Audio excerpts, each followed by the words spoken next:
नमस्कार। आकाशवाणी जयपुर अजमेर से प्रस्तुत हैं प्रादेशिक समाचार।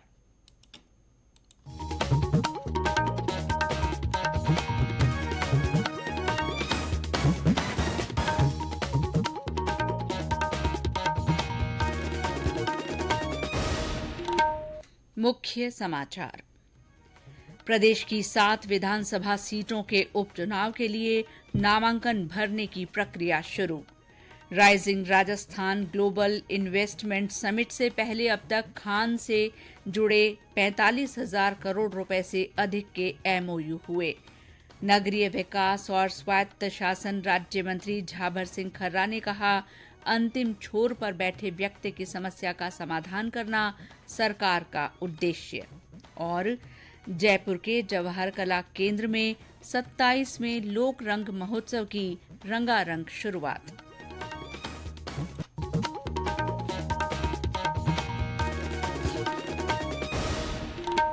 समाचारों के साथ मैं शीला चावला और अब समाचार विस्तार से।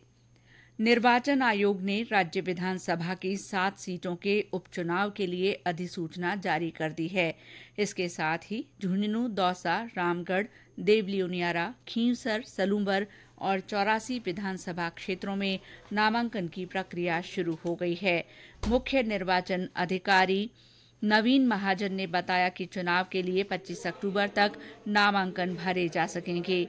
रविवार 20 अक्टूबर को सार्वजनिक अवकाश होने के कारण नामांकन दाखिल नहीं किए जा सकेंगे। नामांकन पत्रों की जांच 28 अक्टूबर को होगी और नाम वापस लेने की आखिरी तारीख 30 अक्टूबर है। मतदान 13 नवंबर को होगा और 23 नवंबर को मतगणना की जाएगी।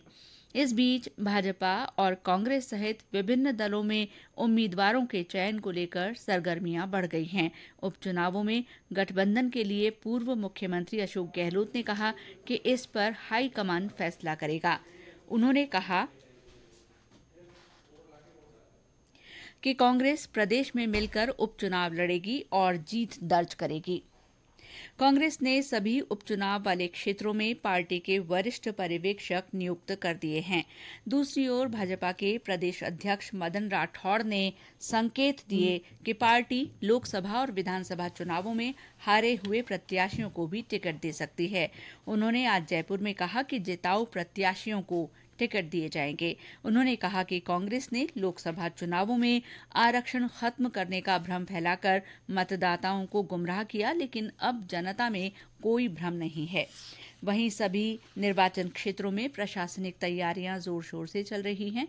डूंगरपुर जिला निर्वाचन अधिकारी अंकित कुमार सिंह ने आज 84 विधानसभा क्षेत्र में उपचुनाव को लेकर विभिन्न प्रकोष्ठों के अधिकारियों के साथ बैठक की। उन्होंने डूंगरपुर के श्री भोगीलाल पंड्या सरकारी कॉलेज में तैयारियों की समीक्षा की। जिला कलेक्टर ने मतदान दलों की सुगम रवानगी और ईवीएम स्ट्रांग रूम व्यवस्था का जायजा लिया। सलूंबर में आदर्श आचार संहिता की पालना के लिए अलग अलग टीम गठित की गई हैं। साथ ही विधानसभा निर्वाचन क्षेत्र की सीमा में प्रवेश करने वाले वाहनों पर कड़ी नजर रखी जा रही है। राइजिंग राजस्थान इन्वेस्टमेंट समिट के लिए प्रदेश के माइनिंग सेक्टर से अब तक 45,000 करोड़ रुपए से अधिक के एमओयू हो चुके हैं। खान और पेट्रोलियम विभाग के प्रमुख शासन सचिव टी रविकांत ने ये जानकारी दी। उन्होंने बताया कि 8 नवंबर को जयपुर में आयोजित प्री समिट में माइनिंग सेक्टर में 50,000 करोड़ रुपए से अधिक के निवेश के एमओयू होंगे। श्री रविकांत उदयपुर में माइनिंग सेक्टर के स्टेक होल्डर्स और माइनिंग एसोसिएशन के प्रतिनिधियों से संवाद कर रहे थे। उन्होंने कहा कि राज्य सरकार माइनिंग क्षेत्र से जुड़े प्रतिभागियों के व्यावहारिक सुझावों का समावेश करते हुए जल्द ही नई खान नीति लाने जा रही है। वहीं व्यवस्था को पारदर्शी और सरल बनाने की दिशा में काम किया जा रहा है। जयपुर जिले की प्री इन्वेस्टर समिट के साथ ही दूदू जिले की जिला स्तरीय समिट भी आयोजित की जाएगी। इसी तरह सीकर में rising Rajasthan global investment summit का जिला स्तरीय इन्वेस्टर मीट 23 अक्टूबर को होगा। जिला कलेक्टर मुकुल शर्मा ने बताया कि जिले में अधिक से अधिक निवेश आए, इसके लिए प्रवासी राजस्थानियों, भावी उद्यमियों और जिले के उद्यमियों तथा निवेशकों से संपर्क कर उन्हें निवेश के लिए प्रोत्साहित किया जा रहा है। हम आशा लाभान्वित हैं।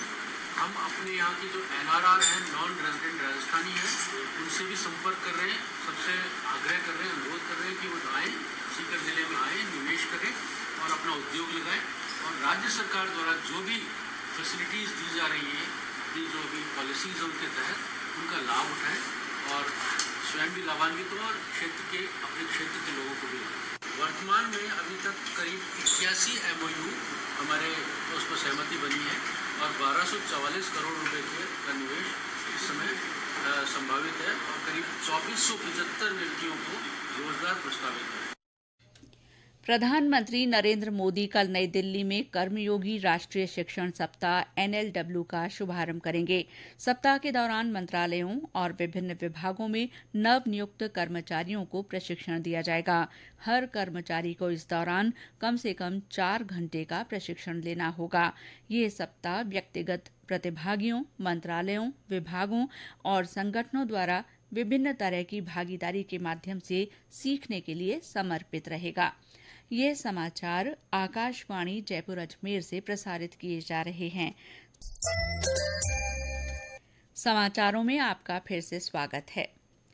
नगरीय विकास और स्वायत्त शासन राज्य मंत्री झाबर सिंह खर्रा ने कहा है कि राज्य सरकार आमजन की परिवेदनाओं के निस्तारण के लिए पूरी प्रतिबद्धता और समर्पित भाव से काम कर रही है। श्री खर्रा आज जोधपुर में जन सुनवाई कर रहे थे। उन्होंने कहा कि सरकार का ध्येय प्रदेश में अंतिम छोर पर बैठे व्यक्ति की समस्या का समाधान करना है। उन्होंने आम जन की परिवेदनाओं को सुना और संबंधित विभागों के अधिकारियों को आवश्यक दिशा निर्देश दिए। श्री खर्रा ने अधिकारियों को 15 दिन बाद फिर समीक्षा करने को भी कहा है।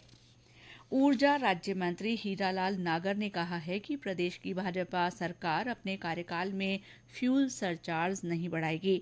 उन्होंने आज कोटा में कहा कि सरकार बिजली का उत्पादन और बढ़ाएगी ताकि बिजली की दरें कम की जा सकें। श्री नागर ने कहा कि ऊर्जा उत्पादन के लिए राज्य सरकार नई से नई तकनीक का इस्तेमाल कर रही है और भविष्य में 32,000 मेगावाट बिजली उत्पादन के लिए योजना बनाई जा रही है। ऊर्जा मंत्री ने राज्य सरकार की 10 महीने की उपलब्धियों के बारे में बात करते हुए कहा कि सरकार युवाओं के सपनों को साकार करने का काम कर रही है। जयपुर के जवाहर कला केंद्र में आज से 27वां लोक रंग महोत्सव आयोजित किया जा रहा है। पर्यटन, कला और संस्कृति विभाग के सचिव रवि जैन ने ध्वज फहराकर इसका विधिवत उद्घाटन किया। 11 दिन के महोत्सव के अंतर्गत राष्ट्रीय लोक नृत्य समारोह और राष्ट्रीय हस्तशिल्प मेले का आयोजन भी किया जा रहा है। 24 राज्यों के लगभग 4,000 कलाकार इस महोत्सव में हिस्सा ले रहे हैं।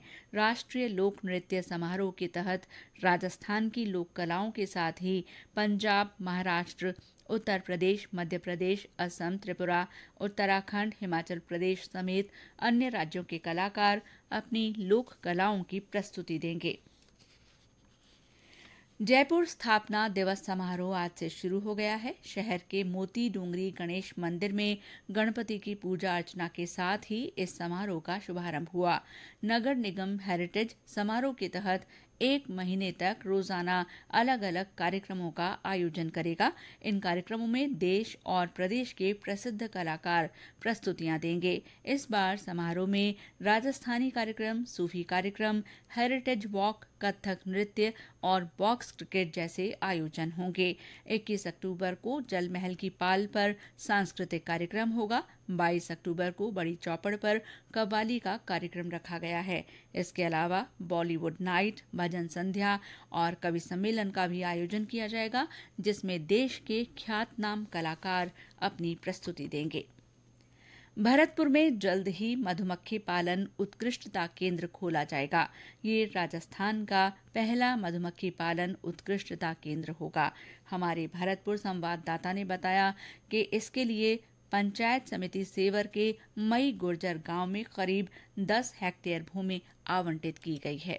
भरतपुर में खुलने वाला मधुमक्खी पालन उत्कृष्टता केंद्र आधुनिक होगा और इसमें शहद की गुणवत्ता की जांच के लिए आधुनिक प्रयोगशाला, वैज्ञानिक तरीके से मधुमक्खी पालन के लिए प्रशिक्षण की सुविधा उपलब्ध होगी तथा इसके प्रसंस्करण और विपणन की पूरी जानकारी किसानों को दी जाएगी, जिससे भरतपुर में न केवल मधुमक्खी पालन को बढ़ावा मिलेगा बल्कि रोजगार के भी अवसर पैदा होंगे तथा किसानों की आर्थिक स्थिति में भी सुधार होगा। भरतपुर में वर्तमान में करीब 3000 लोग मधुमक्खी पालन व्यवसाय से जुड़े हुए हैं। शिव कुमार वशिष्ठ, आकाशवाणी समाचार, भरतपुर।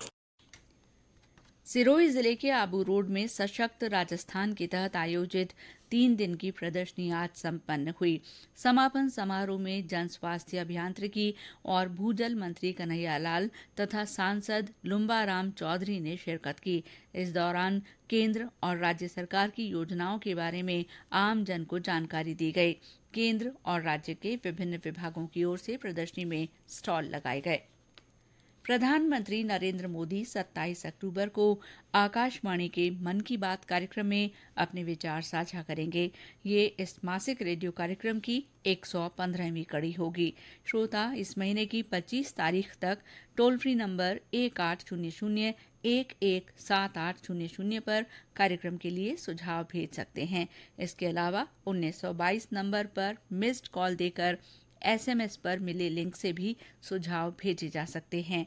नरेंद्र मोदी ऐप या MyGov ओपन फोरम के जरिए भी ऑनलाइन सुझाव दिए जा सकते हैं।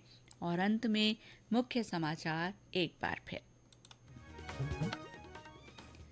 प्रदेश की 7 विधानसभा सीटों के उपचुनाव के लिए नामांकन भरने की प्रक्रिया शुरू हो गई है। Rising Rajasthan global investment summit से पहले अब तक खान क्षेत्र से जुड़े 45,000 करोड़ रुपए से अधिक के MOU हुए हैं। नगरीय विकास और स्वायत्त शासन राज्य मंत्री झावर सिंह खर्रा ने कहा है कि सरकार का उद्देश्य अंतिम छोर पर बैठे व्यक्ति की समस्या का समाधान करना है। और जयपुर के जवाहर कला केंद्र में 27वें लोक रंग महोत्सव की रंगारंग शुरुआत हुई। इसके साथ ही प्रादेशिक समाचार बुलेटिन समाप्त हुआ। नमस्कार।